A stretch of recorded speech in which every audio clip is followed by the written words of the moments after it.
Hello everyone, so I hope you are doing well. So in this video we are going to read Shruti Sharma ma'am की copy जिनका AIR 1 2021 में था और ये हम GS की उनकी GS 2 की कॉपी आज पढ़ेंगे। ठीक है, इसको हम आई थिंक 3 से 4 पार्ट में करेंगे। तो इसमें यहाँ पे हम देख सकते हैं मैम का स्कोर जो था GS 2 में वो 128 था। ठीक है, 128 था और which is good, which is very good marks। ठीक है, and you can see the date here कि जो उन्होंने ये टेस्ट पेपर लिखे थे just before the mains examination. So mains उस टाइम का 2021 का डिले हो गया था जो 2022 में जनवरी में हुआ था। You can see the date 21 December 2021। ठीक है, 2121 टाइप है। ठीक है, तो ये जस्ट बिफोर मेंस की कॉपी है। तो यू कैन सी दी यहाँ पे जो जैसे आंसर राइटिंग स्टाइल होगी, पैटर्न होगा, वो सेम रिफ्लेक्ट हुई होगी मेंस में। ठीक है, तो सो एक डिस्क्लेमर है that you have to watch at 1.5x and if you are comfortable with 2x then just do it because save your time. You have to lot of things to do. Okay, so don't waste your precious time. ठीक है, here what we are going to gather or collect from these copies is data, fact और examples, keywords, structure वगैरह हम ये सब सीखेंगे। and also make notes as much as you can।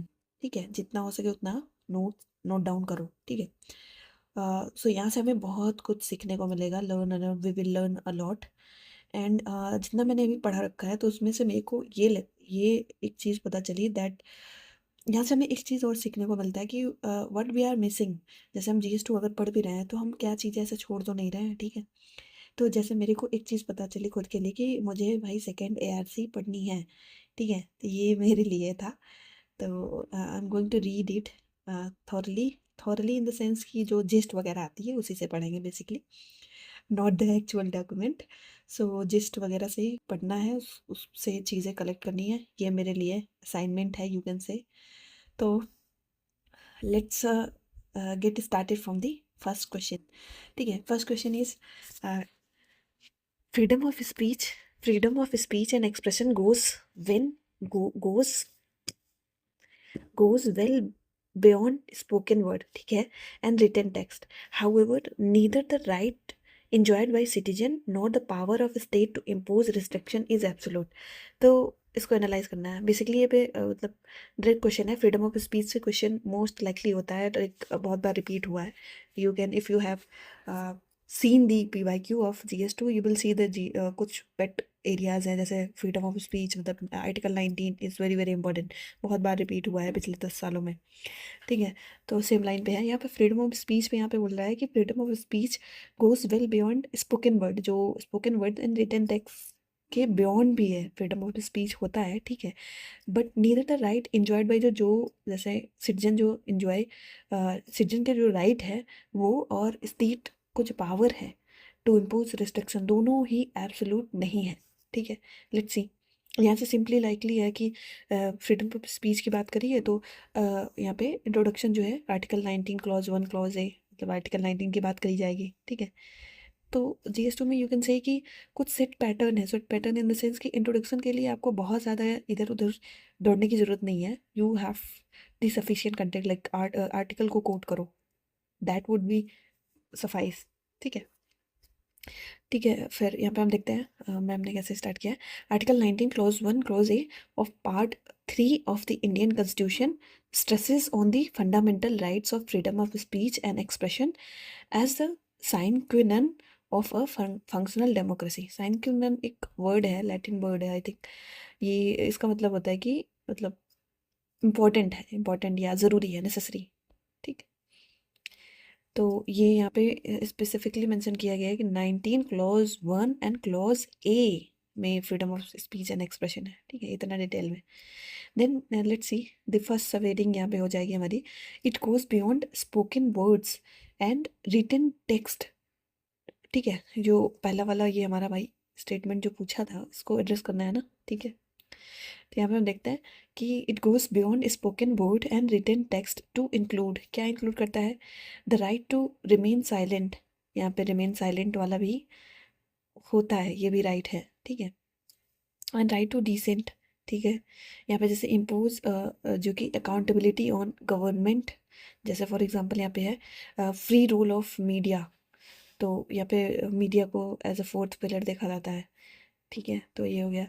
And then the right to protest peacefully, ये भी है इसी में, इम्प्लिसिट है, ठीक है। ये कुछ राइट्स हैं, ठीक है, जो कि रिटन टेक्स्ट में और जो भी बोले जाते हैं उसके बियॉन्ड भी है, ठीक है। 3 पॉइंट हो गया। Then however it can be subject to reasonable restrictions in the interest of public order, security, sovereignty and friendly relations, ठीक है, एट्सेट्रा। ये चीज़ है आर्टिकल 19 क्लॉज 2 में ये चीज़ बोला गया है, ठीक है। अब यहाँ पे पहले हम इस पेज का स्ट्रक्चर देख लेते हैं। बेसिकली यहाँ पे जो बेसिक है हमारा इंट्रो, एंड फिर यहाँ पे हमारा it goes beyond spoken word, but it means like ये पहला वाला जो यहाँ पे पहली वाली लाइन है उसको एड्रेस किया गया है। और you can see the structure that 1 2 3, and यहाँ पे ये चीज़ बहुत फेमस हुई थी मैम की। I think lot of aspirants वो भी यूज़ करने लगे ये वाली, ठीक है। तो ये एग्जाम्पल है यहाँ पे दिख रहा है। और यू कैन मतलब आई हैव सीन कि मैम ने कोई भी such sentence formation and all का कोई झंझट नहीं है, कुछ भी नहीं है, just to write the point, just to write the point, okay. And कैसे भी देखना, अभी एरो लगा के या कैसे भी बस आप एड्रेस करो, बस you you here you don't have to show your grammatical skill and all, ठीक है। ग्रामर वगैरह आप ऐसे नहीं करना है। सो नेक्स्ट देखते हैं मैं पे, a balance need to be established, दोनों में बैलेंस होना ज़रूरी है, ठीक है।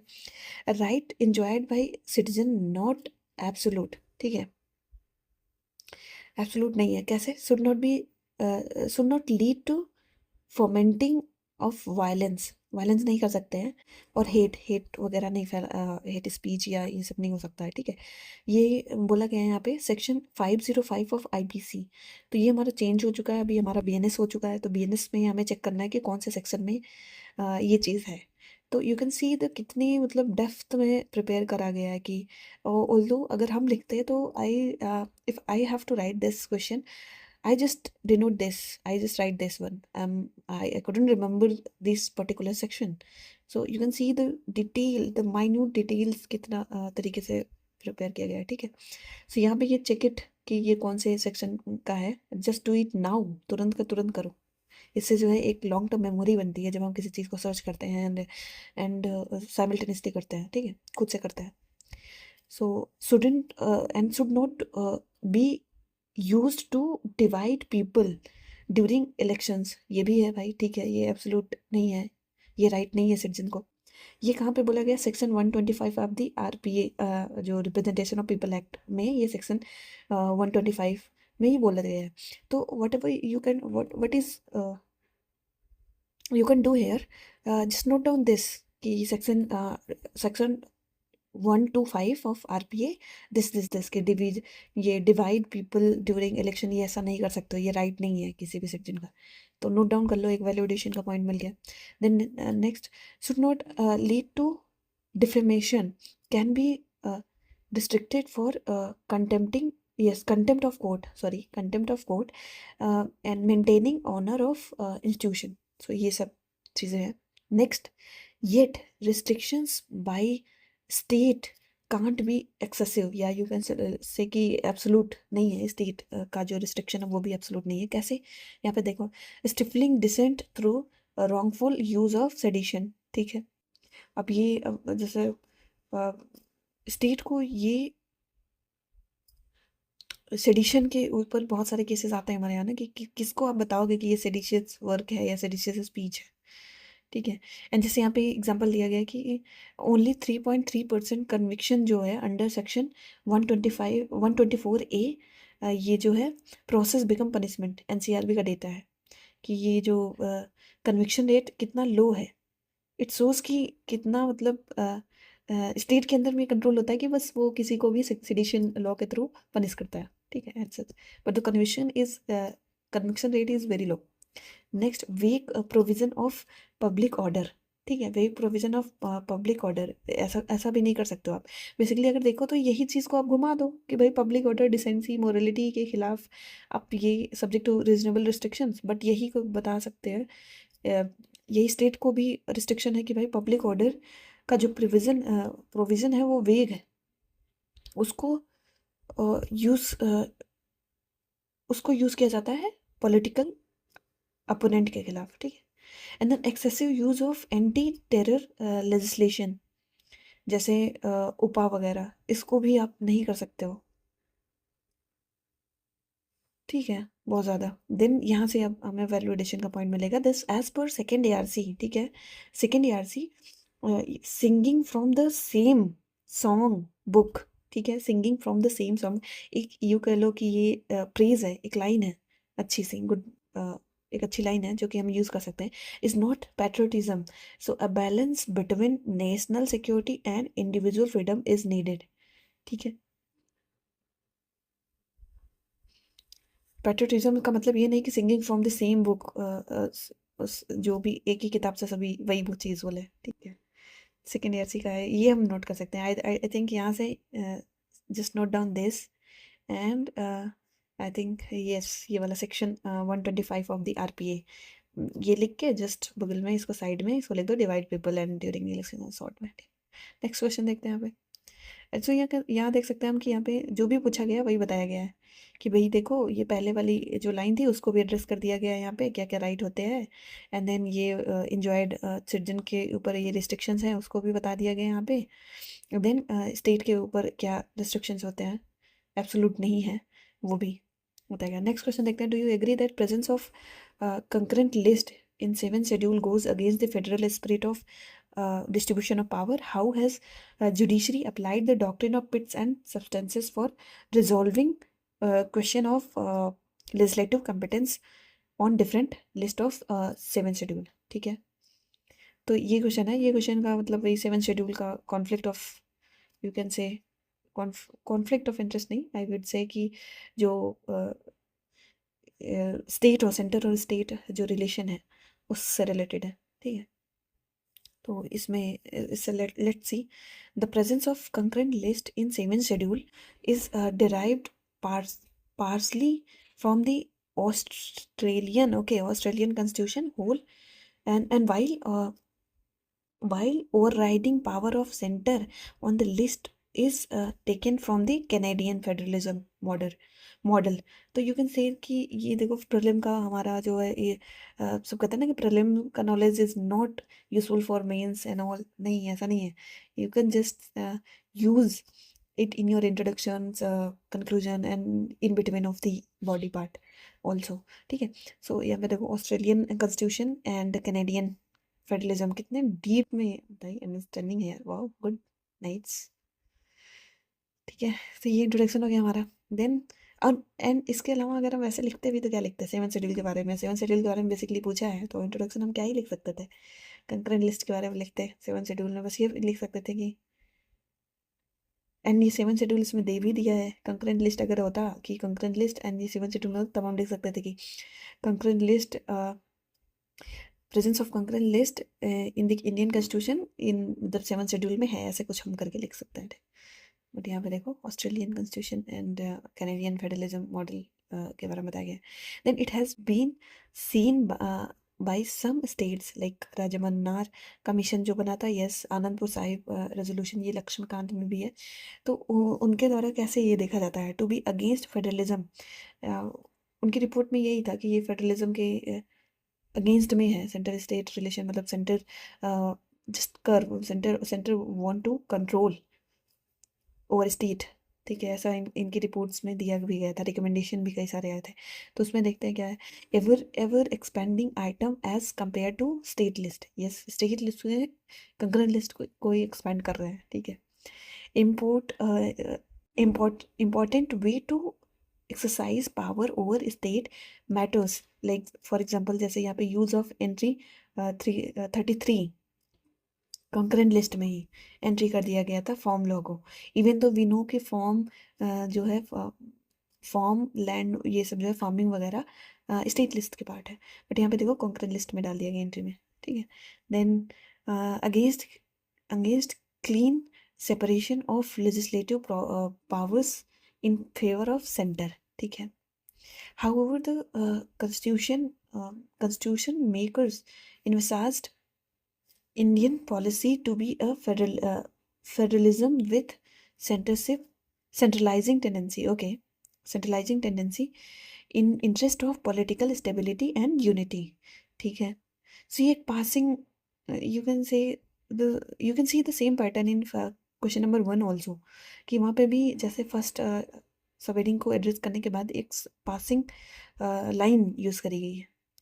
देन अगेन सेकंड पार्ट में जैसे the judiciary walks this tight rope by using pith and substances. Okay, pith and substances doctrine यही तो बोलता है कि don't encroach upon each others rights. जो सेंटर का राइट है तो उस पर सेंटर अपने लॉ बनाए और स्टेट का स्टेट बनाए. तो पिट्स एंड सब्सटेंसेज का मतलब यही है. ये प्रीलिम्स का क्वेश्चन भी बन सकता है. Doctrine highlighting that core subject in the state and union list should not be yes violated by using concurrent list. ठीक है. देन फॉर एग्जाम्पल यहाँ पे current striking down of 97th Constitution Amendment Act to only apply to multi state cooperatives like by supreme court ने strike down कर दिया था 97th जो constitution amendment था, क्योंकि यहाँ पे था कि cooperatives is a state list subject है. ठीक है. Next, similarly controversy over using entry 33 for central law yes brought to judiciary. वही फॉर्म लॉ के लिए था. And then we can say here this find parallel in Punchhi commission recommendation of using cooperation या क्या लिखा है, yes using cooperation between centre and state while legislating on concurrent list. ठीक है. For cooperative federalism, principle of harmonious construction may thus be followed. तो यहाँ पे you can से कि जब भी अब सेंट्रल स्टेट रिलेशन की बात आएगी, हमें पुंची कमीशन, सरकारी कमीशन, ये कुछ कमीशन हमारे फिंगर टिप्स पे होने चाहिए that we can use in conclusion also. Conclusion में बहुत अच्छे तरीके से यूज़ कर सकते हैं उनके रिकमेंडेशन को. सो उन्होंने क्या रिकमेंड किया था, जैसे यहाँ पे पुंची का यूज़ किया गया कि पुंची कमीशन ने यही रिकमेंड किया थी कि कोऑपरेशन होना चाहिए सेंटर एंड स्टेट के बीच में while legislating on concurrent list. Concurrent list पे जब भी लॉ बने तो उस पर कोऑपरेशन होना चाहिए दोनों के बीच में. एंड ऑल्सो द प्रिंसिपल जो हमारा एक हार्मोनियस कंस्ट्रक्शन है उसको फॉलो किया जाना चाहिए. ठीक है.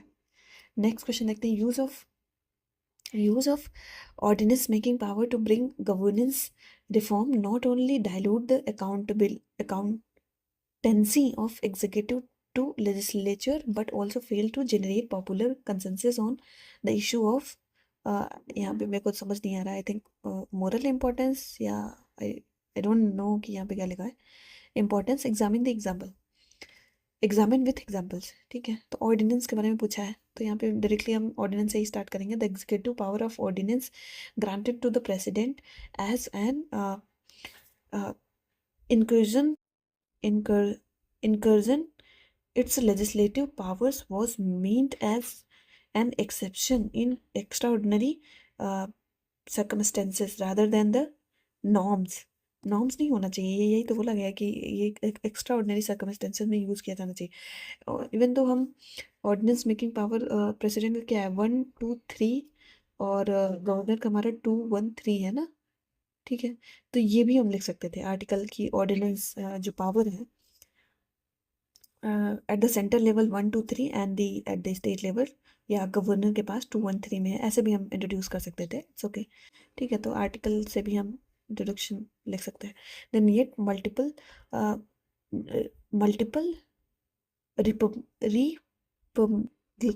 क्या लिखा यार प्रोमिगेशन जो है रिपल्मेगेशन जो है मद्रास लेजिस्लेचर का. अच्छा मल्टीपल. ठीक है. लेजिस्लेचर मद्रास लेजिस्लेटिव के बारे में था. यहाँ पे डीसी वाधवा केस वगैरह मद्रास में DC Wadhwa case has brought dispute to the power. Okay. ठीक है. And dilution of accountability. कैसे डायल्यूट होता है accountability? The executive is not subject to legislative scrutiny. ठीक है.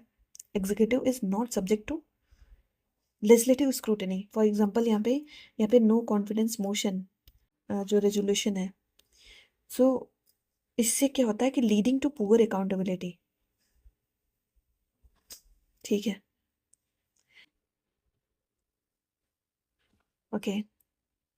Executive is not subject to legislative scrutiny, ठीक है, सही बात है। बेसिकली यहाँ पे कहने का मतलब ये है कि ये जो ऑर्डिनेंस मेकिंग पावर है प्रेसिडेंट के पास, वो किसके, काउंसिल ऑफ मिनिस्टर उन्हें एडवाइस करते हैं, ठीक है। तो काउंसिल ऑफ मिनिस्टर और वो एग्जीक्यूटिव का पार्ट है ना, तो एग्जीक्यूटिव का पार्ट में हमारे council of minister headed by prime minister and president, ये सब एग्जीक्यूटिव के पार्ट होते हैं। तो executive is not subject to legislative scrutiny, legislative scrutiny के अंदर आता ही नहीं है इसमें, जिससे कि पुअर अकाउंटेबिलिटी बनती है।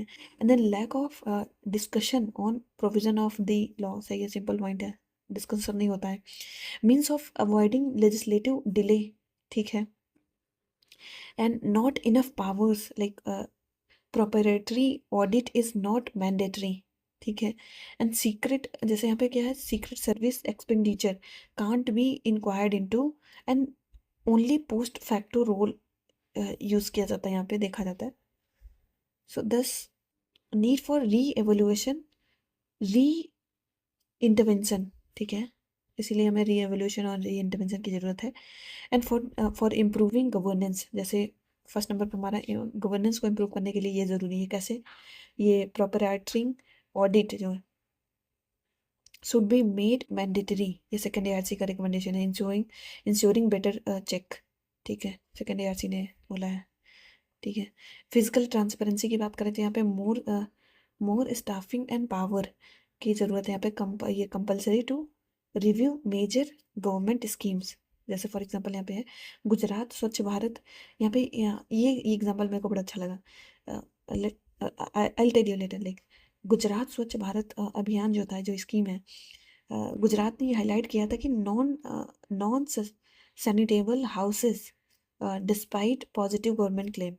तो ये चीज़ अच्छी चीज़ है कि ऑल्दो हम जब भी कोई एग्जांपल लिखते हैं वो हमारा पॉजिटिव साइड में ही होता है कि गवर्नमेंट का सक्सेसफुल, यहाँ पे जैसे स्वच्छ भारत मिशन का ही देख लें तो हम लिखते कि यार सक्सेसफुल स्कीम था, रह चुका है, सक्सेसफुल इनिशिएटिव है, पर उसके फ्लॉज को भी तो बताओ यार, उसको भी तो हाईलाइट करो, जो कि गुजरात ने किया था। देन इधर एग्जीक्यूटिव अकाउंटेबिलिटी, यहाँ पे क्या है, सेकेंड एआरसी ने बोला है, सेकेंड एआरसी का रिकमेंडेशन है फॉर कोलिजियम, जैसे for collegium for appointment to ensure, yes, independence, to ensure independence, okay. Second ARC ने रिकमेंड किया है कि कोलिजियम होना चाहिए, ठीक है, अपॉइंटमेंट से रिलेटेड एंड इंडिपेंडेंस इसकी बनी रहे, ठीक है। And create enforcement power, the next need for strengthening public account committee के को स्ट्रेंथन करने की जरूरत है, to implement CAG suggestion, CAG के जो सजेशन है उसको इम्प्लीमेंट करने की जरूरत है। And thus it needs to truly become a bulwark bulwark of a new age and constitution, ये देखो अच्छा कीवर्ड है, कीवर्ड नहीं है, ये कह लो कि ये प्रेज है, that we can use it, bulwark of a new age, okay. I am going to note it in my notebook, did you? So let me know in the comment section, ठीक है। So next देखते हैं यहाँ पे, next question, what are the, यहाँ पे देख लेते हैं यहाँ पे कि जो पूछा गया था वही बताया गया कि ये ऑर्डिनेंस के बारे में था, तो ऑर्डिनेंस के बारे में पहले इंट्रोड्यूस कर दिया गया, देन कुछ केसेस बता दिए गए कि कैसे डीसी वाधवा केस में सुप्रीम कोर्ट ने हाईलाइट किया था कि ये डिस्प्यूट बढ़ रहा है, ठीक है, ऑर्डिनेंस का, मोर यूज ऑफ ऑर्डिनेंस, मतलब एक्सेसिव यूज ऑफ ऑर्डिनेंस का जो पावर है गवर्नर द्वारा और प्रेसिडेंट द्वारा। देन यहाँ पे अकाउंटेबिलिटी कैसे डाइल्यूजन होता है अकाउंटेबिलिटी का, वो बता दिया गया। देन यहाँ पे नॉट इनफ पावर, ये सब उसी का दे दिया। देन इधर बता दिया क्या ज़रूरत, क्या नीड, क्या है, अभी नीड है कि री एवोल्यूशन होना चाहिए, री इंटरवेंशन होना चाहिए। एंड देन यहाँ पे बता दिया गया कि उसके बाद ये कंक्लूजन हो गया। नेक्स्ट क्वेश्चन देखते हैं इसके बाद हम, what are the methods used by pressure group, ठीक है, मेथड के बारे में पूछा है प्रेशर ग्रुप के, to influence public policy in India, in your opinion, ठीक है, in your opinion whether pressure group broaden democratic participation okay, by voicing group concern or subvert larger public interest to narrow group interest. तो यहाँ पे ये पूछा इन your opinion क्या किया है प्रेशर ग्रुप ने, ब्रॉडन किया है डेमोक्रेटिक डेमोक्रेटिक पार्टिसिपेशन को या फिर सबवर्ट किया है लार्जर पब्लिक इंटरेस्ट को, देखते हैं। और वहाँ पे मेथड के बारे में पूछा है, तो प्रेशर ग्रुप से हम यहाँ पे इंट्रोड्यूस करेंगे। Yes, pressure group referring to voluntary organizations with definite social, political, economic aim in mind attempting to influence government policy in this regard। ठीक है, सिंपल स्ट्रेट फॉरवर्ड इंट्रोडक्शन है। देन मेथड यूटिलाइज्ड, क्या क्या method utilise किया गया, include कौन कौन सी चीज़ें यहाँ पे, लॉबिंग किया जाता है, and use of lobbying by Walmart to attempt FDI allowance in multi brand retail. ये देखो एग्जाम्पल, कितनी अच्छे तरीके से एग्जाम्पल को यूज़ करती है मैम यार, यही चीज़ें तो मेरे को बड़ी अच्छी लगती हैं, that's why C is my favourite. ठीक है, इसमें यहाँ पे देख लो, तुम्हारे फेवरेट के बारे में भी पता चल रहा है। ठीक है, नेक्स्ट देखते हैं फिर मूवमेंट के थ्रू भी प्रेशर ग्रुप किसी भी चीज़ के खिलाफ मूवमेंट भी करता है। फॉर एग्जांपल जैसे नर्मदा बचाओ आंदोलन का था यहाँ पे गुजरात वाला, तो यहाँ पे ये क्या सरदार सरोवर, ये जो डैम के खिलाफ आंदोलन चलाया गया था, मूवमेंट चला था। And use of legal means को अभी यूज़ करते हैं, जैसे for example PUCL case and ADR case. ठीक है, डायरेक्ट मेंशन कर दिया, बहुत ज़्यादा इसका डिटेल लिखने की ज़रूरत नहीं है।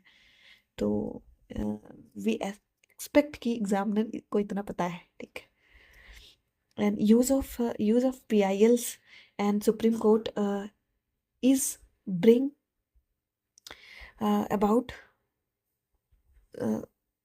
about electoral transparency by ADR। ठीक है, building of public opinion through, कैसे, एडवर्टाइजिंग, सोशल मीडिया कैंपेन वगैरह एंड TV कैंपेन वगैरह चला के यहाँ पे क्या करता है, हमारा पब्लिक ओपिनियन बिल्ड करता है। ठीक है, जैसे फॉर एग्जांपल विमेन का प्रेशर ग्रुप है बचपन बचाओ आंदोलन। ठीक है, ये मजदूर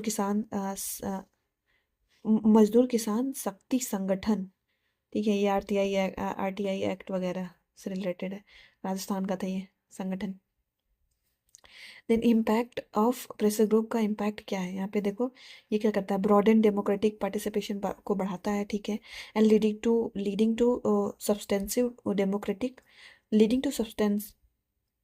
democracy, for example farm protest वगैरह। ठीक है, वल्नरेबल सेक्शंस कम फॉरवर्ड। ठीक है, ensure accountability, so year round accountability यहाँ पे देखा जाता है, जैसे कॉन्टैक्ट गवर्नमेंट एंड इधर क्या लिखा है, क्वेश्चनिंग वगैरह करते हैं। ठीक है, and give voice to people not sizeable in electoral politics, जैसे ट्राइबल ग्रुप्स वाले, सही बात है, give voice to people like जिनका साइज नहीं है बहुत ज़्यादा, जिनका इन्फ्लुएंस नहीं रहता पॉलिटिक्स में। देन इधर आता है हमारा सबवर्टिंग, एक यहाँ पे पॉजिटिव वाला बता दिया गया है, ये चीज़ चाहिए। देखो इम्पैक्ट में प्रेशर ग्रुप का ये पॉजिटिव एस्पेक्ट बताया गया है कि पॉजिटिव रोल क्या है प्रेशर ग्रुप का, इम्पैक्ट क्या होता है। ठीक है, एंड देन यहाँ पे अब नेगेटिव में दिखा दिया गया है कि subverting public interest, yet a very narrow conceptualisation of interest, जैसे disregarding others can lead to domination of parochial interest, like for example tobacco lobby. So the means of pressure groups thus depend on how they are utilized and must be seen as expansion of freedom of speech, article 19। यहाँ पे थोड़ा सा यहाँ पे और अच्छा हो सकता था, क्योंकि यहाँ पे पूछा था कि ओपिनियन बताओ, in your opinion whether pressure group broaden democratic participation, तो हमें कहीं ना कहीं यहाँ पे पॉजिटिव साइड लेने की ज़रूरत थी। I hope so, I am not clear about it, but यहाँ पे एक पॉजिटिव साइड लेने की ज़रूरत थी कि हमें जो है, यस प्रेशर ग्रुप जो है ब्रॉडन दी डेमोक्रेटिक पार्टिसिपेशन, और कैसे कैसे, और कुछ ये निगेटिव वाला भी बता के ज़्यादा ये दिखाना चाहिए। Let's see, okay it's okay. Then next question देखते हैं। आई थिंक गाइस इसको हम यहीं तक रखते हैं, छोटा ही रखते हैं सेशन। देन उसके बाद हम नेक्स्ट वाले में हम क्वेश्चन नंबर 6 कंटिन्यू करेंगे। ठीक है guys, so see you next time, thank you.